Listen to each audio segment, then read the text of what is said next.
niya sa atin ngayon.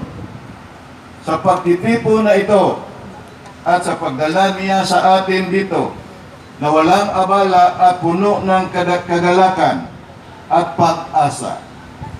Hindi lang sa mga kaibigan at mga katrabaho, pati na rin ng mga kasamahan natin sa paghatid ng serbisyo ng sambayanang Pilipino. Nandito tayo ngayon para mapaigting pa natin ang hinahatid natin na serbisyo sa ating mga kababayan. We are all gathered here to bear witness to the government's commitment to improving the economic condition of the people and to ensure that there is adequacy in the social services that government is providing the Filipino people. We in the local government across the country have and is always geared towards improving the lives and well-being of our constituents.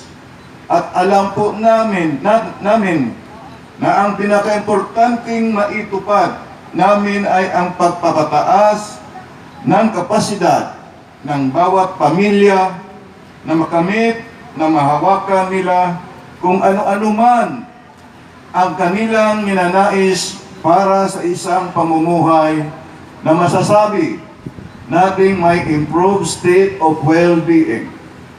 Pero dahil nagkakaiba ang mga kalagayan ng bawat isa, bawat lugar, bawat rehiyon, kinakailangan ng ating mga mamayan ang gobyerno na nagsisiguro na sapat at pulido ang naibibigay nito na mga serbisyo at mga programa sa pagpapaangat ng ekonomiya at kalagayan ng bawat pamilya. Nandito tayo ngayon na puno ng pagpapasalamat na patuloy na pagpapataas ng kapasidad ng ating pamahalaan.